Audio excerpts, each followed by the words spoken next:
Hello, everyone. Welcome back for another episode. Today, I have with me Tricia Perez. She has a master's in science. She's a clinical herbalist and educator. She is the program director at Tradition School of Herbal Studies, where she teaches classes on anatomy, thyroid wellness, and the business of herbalism and physical assessment. With certifications in both Western and Chinese herbalism, along with training in flower essences, wellness coaching, and prenatal and postpartum fitness, she blends modern science with traditional healing to empower her students and clients. She is a former sports medicine professional and university instructor. She brings over 25 years of experience in health and education.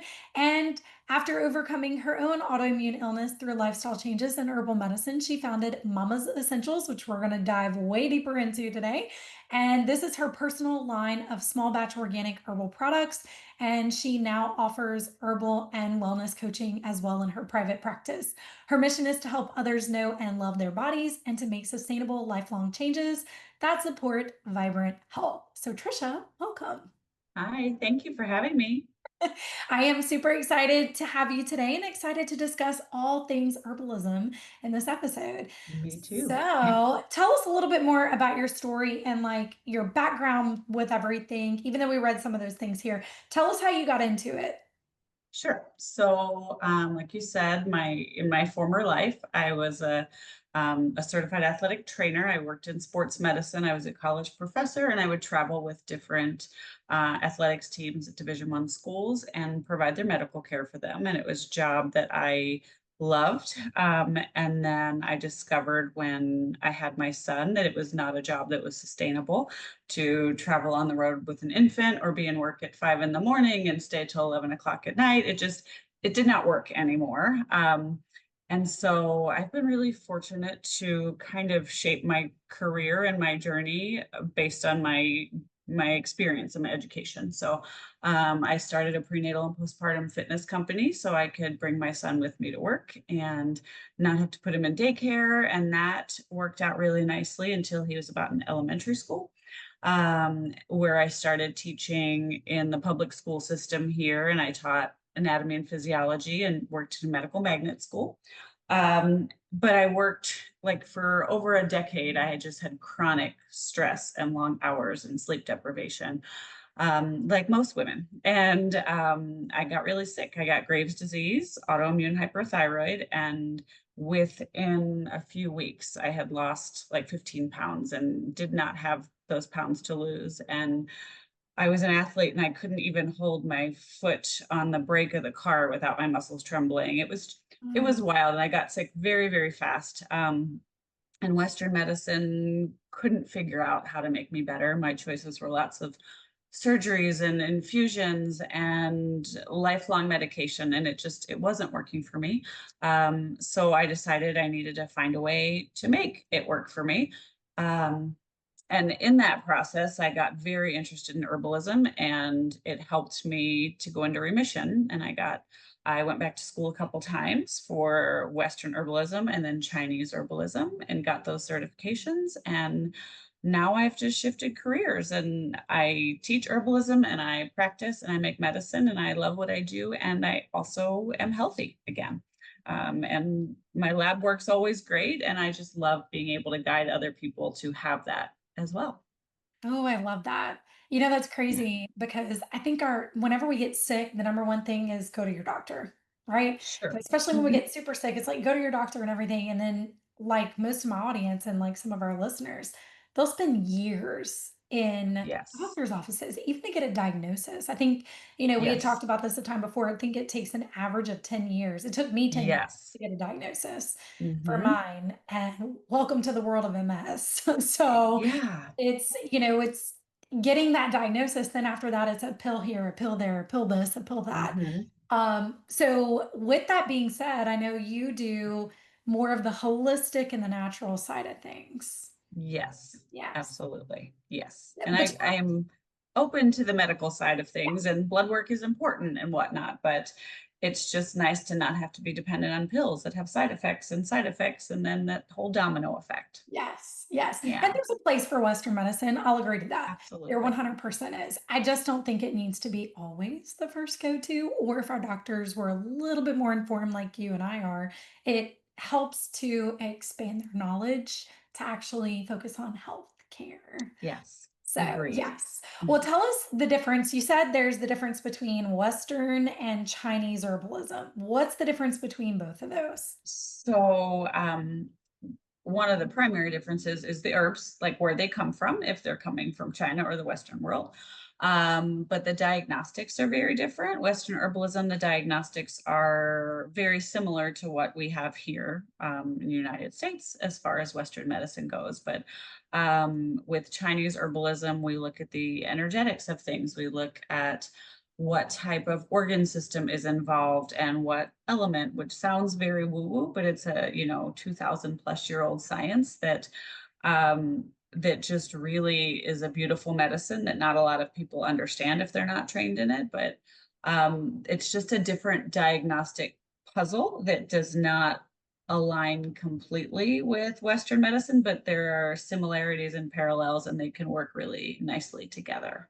Yeah, that reminds me of the Chinese internal clock that we have, like why are waking Yes. up at different times. Yes, absolutely. I think that we've chatted this before, but a lot of women wake up between 1 and 3 in the morning.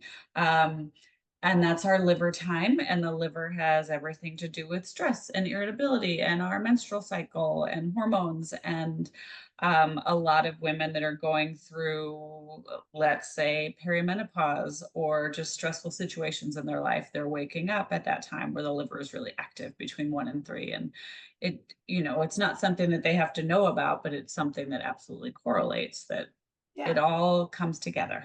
Yes. It does. And I think a lot of times there's so many other patterns, even in the work that I do, I look at the patterns behind women who are constantly craving sweets right after they. Hmm. And while sometimes that would signal, glucose levels and issues and things like that, it's also like, well, hold up. Is there a trauma pattern here? Are we Mm, searching for safety and security? Were we not feeling safe here? Was it a rush to eat our food? Are we always eating fast? I think there's so many right. things that kind of go into it that sometimes doctors miss and other practitioners miss.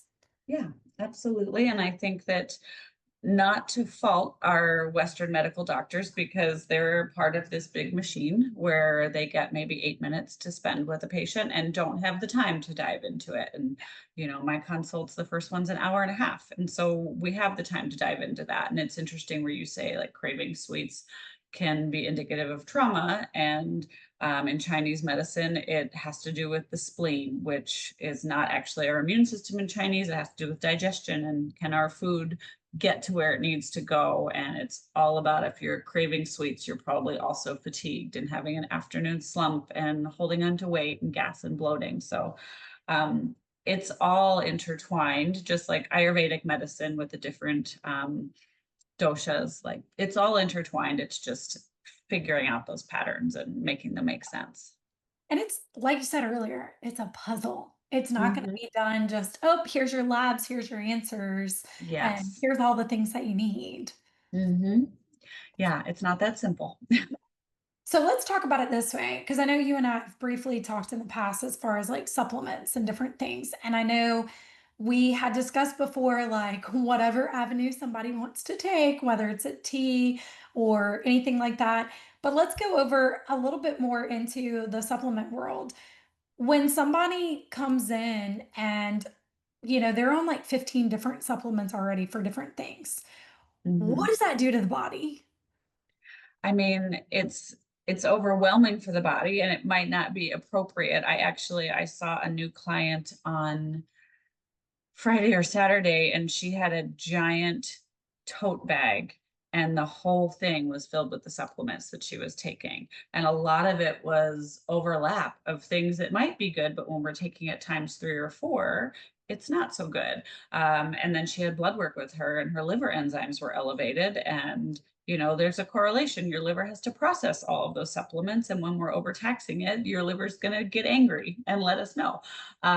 So supplements are great, but taking supplements blindly without knowing why or understanding if it's appropriate is not great. And one supplement but that might work for you might not work for me. And it really just depends on what else we've got going on.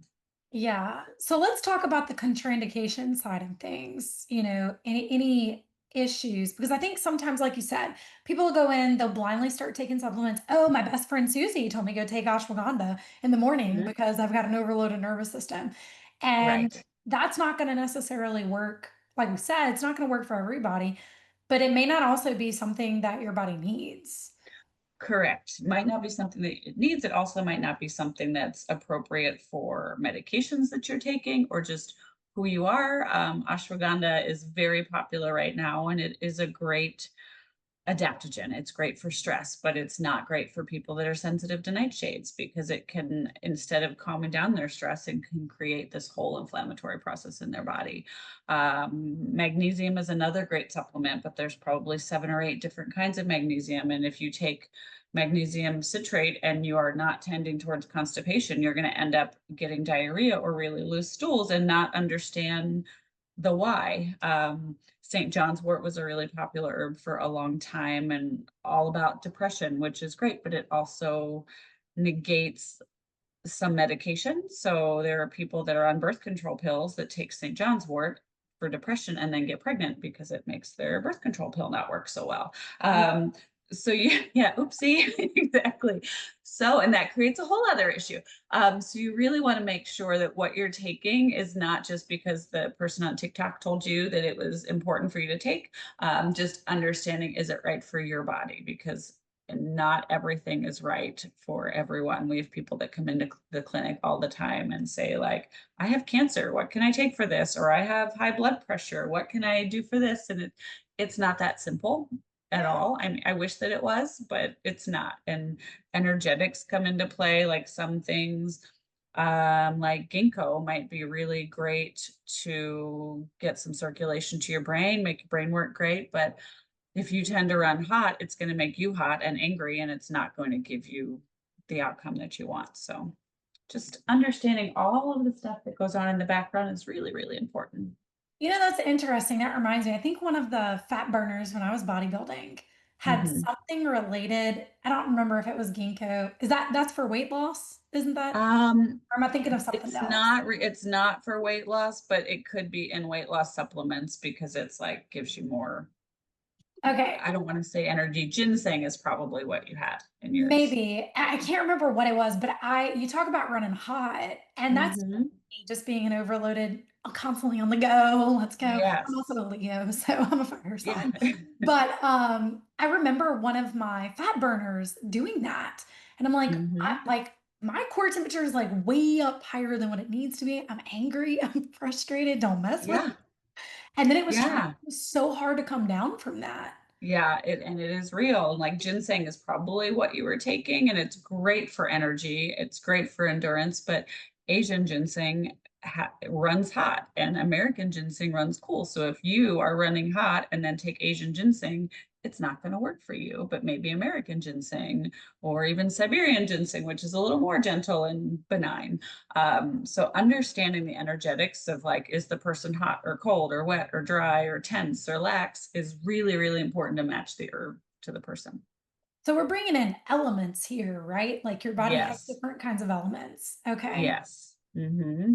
Okay. Absolutely. Talk a little bit more about that. Like what are some of the, I mean, we don't have to go into full detail of like, here's a list of all the things, but talking more about what does it mean to run hot? What does it mean to run cold? What does it mean if there's any other elements involved?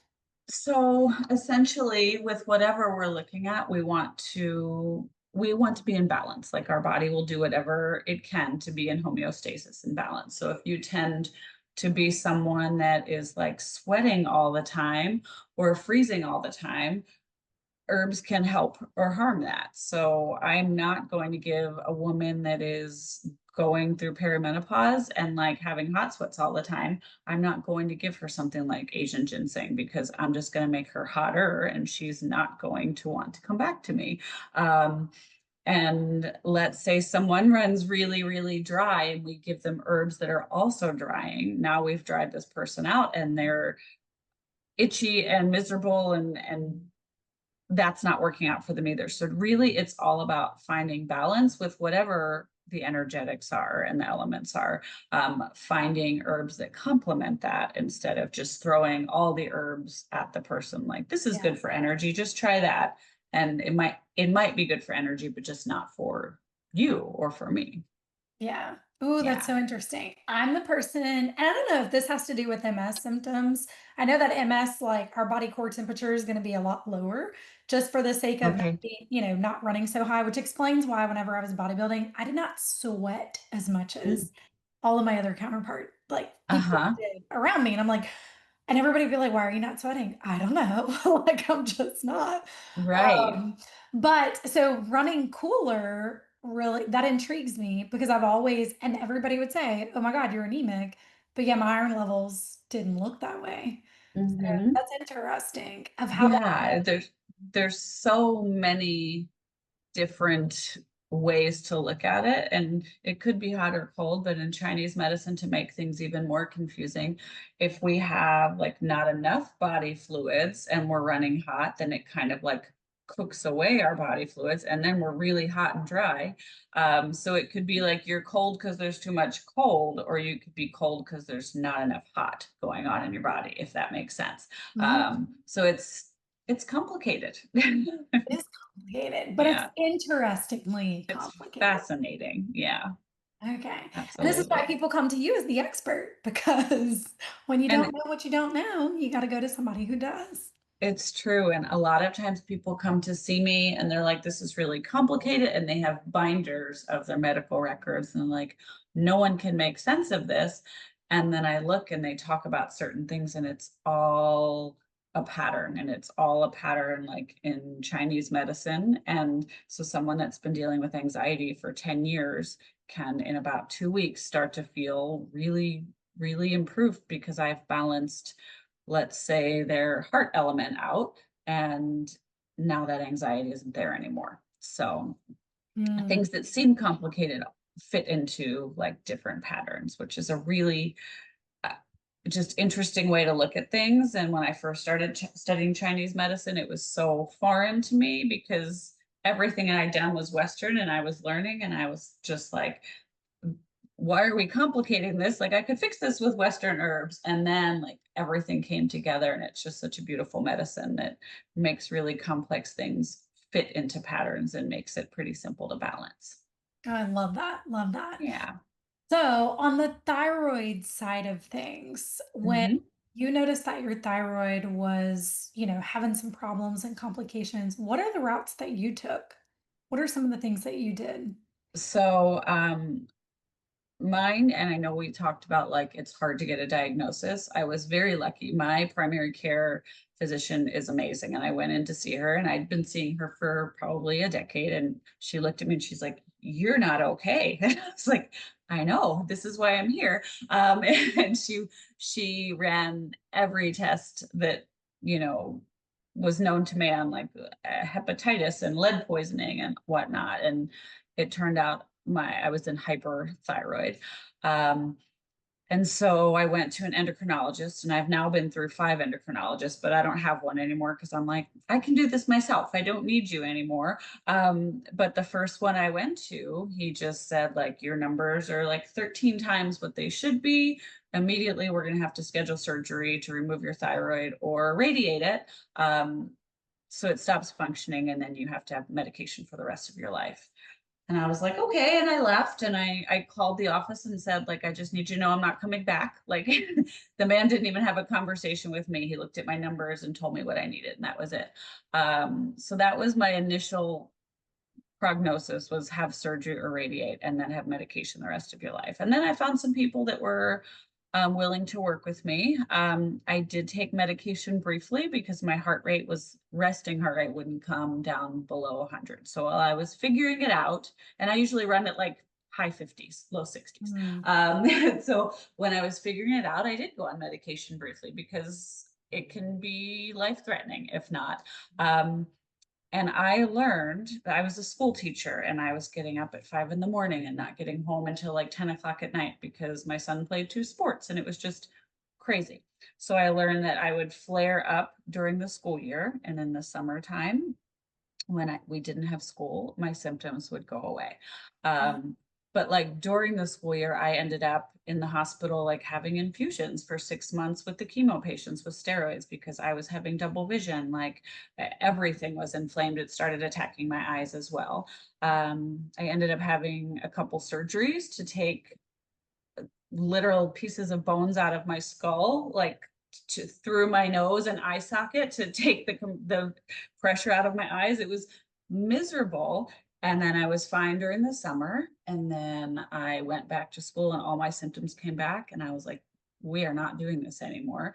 And I quit my job and changed jobs too. But all of the things that I was doing, the diet, the exercise, the sleep, whatnot, the herbs were all working to a point. But until I took that chronic stress out of my life, I just realized I'm not going to get 100% better. And it was the craziest, best decision I could have ever made. And I've literally been in remission since then. So it's not all about herbs. There are so many other pieces of the puzzle that have to come together. You can't come to someone with an autoimmune disease and say, give me an herb and let it fix me, because there's as you know, there's a lot of other things that have to happen to make people well.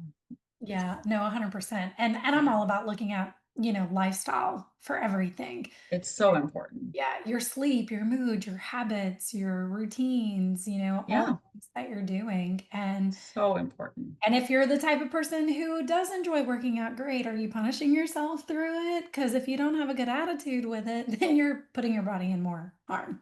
Right. It should be something that you enjoy and you get pleasure from, and you're not overtraining, but you're also not sitting on the couch. And that balance was really challenging for me because I really loved exercising and I still do. But I do partner yoga or acrobatic yoga. So, like being tossed in the air and whatnot. And it's so much fun. But I was doing it for a few hours a day. And that was just Mm. overtraining my body. So I have learned to do that and teach that, but then complement with taking walks and doing restorative yoga and keeping my nervous system in balance instead of always hyped up in like fight or flight.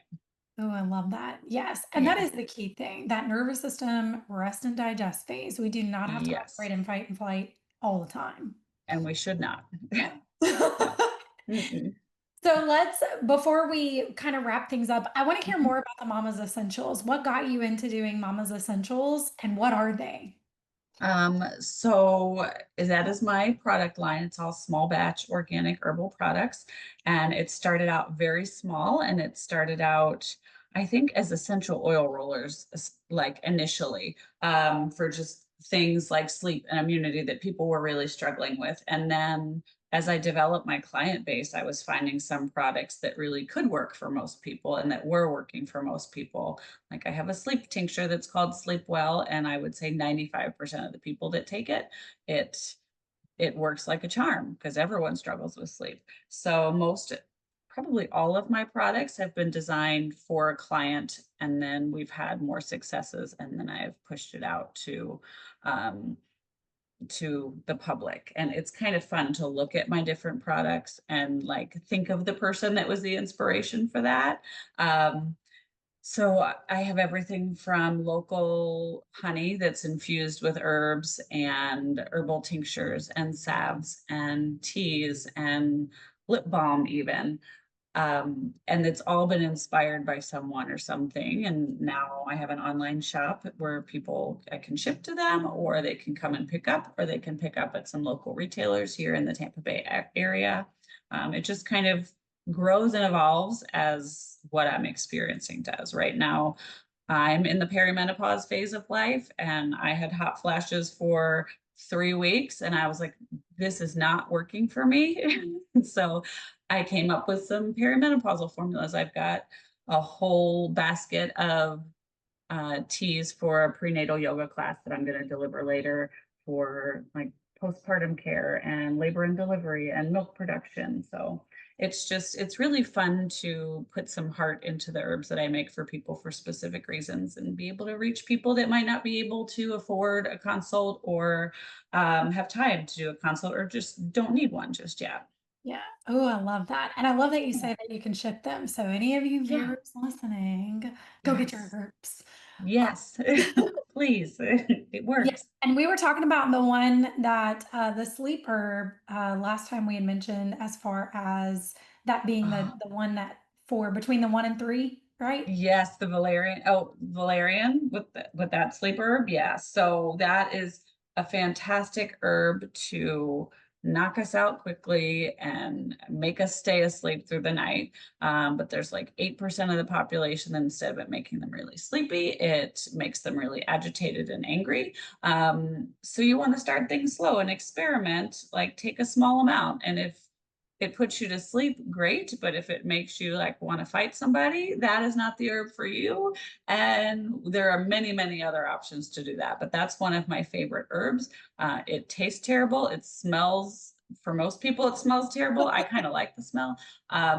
But it works really, really nicely. So I was actually just working in it in my apothecary today, and my partner walked by and was like, "What is that smell?" Um, but it works. So you just have to make sure that not every herb is appropriate for every person, but trial and error. It's an art and a science for sure. Oh, I love that. An art and Yeah. I love that. And Yeah. your body is an art and a science. It is. And we're just one big science experiment. Yes, Yeah. unfortunately, for the Yeah. entire duration of our life. It's true. But if what we learn, if one thing doesn't work, let's shift gears and try something else. Yeah. And there's going to be something that works. Yes, 100%. Well, Yeah. I love this. Thank you so much for our conversation today. Tell us where everybody can find you and if there's anything that you want to offer. Tell me a little bit more about that. Yeah. So on social media, it's at Mama's Essentials Herbalism, and it's MAMASESSENTIALS herbalism.org. I'm sorry, just herbalism. And then my website is mamasessentials.org. And if you want to book an appointment, you can click there, and I see people in person and I see people via Zoom as well. I'm happy to do either one. I think that we have some freebies on the site, and I have to be honest, I have to update my site. I'm in the process of some renovations on there, so I don't remember which ones were up there, but I know we had like 5 triggers of autoimmune and thyroid illness. So people can look and see like, oh, I have these issues. Maybe it's the environmental toxins. Maybe it has nothing to do with any of these other things. So that was up there. If it's not up there, it should be there by like the end of the week or so. But we're under a little bit of construction right now, updating. Okay. I think all of us are. There's so many people that I'm talking to, they're kind of in a rebrand phase right now and just trying to Yeah, keep things updated. Technology needs to stay updated. it's true. It's true. Things change. All right, well, we're going to post all those links below anyway for you guys so you can go grab them. You can get connected with Trisha. She is amazing. I've enjoyed getting connected with you as well through this and excited Thank to you so much for having me. I really enjoy chatting with you. Yes, I've so enjoyed it. Thank you for being here. Thank you for your time and Mhm. forward to connecting with you further. And we will see you guys on the flip All side. right. Have a good one.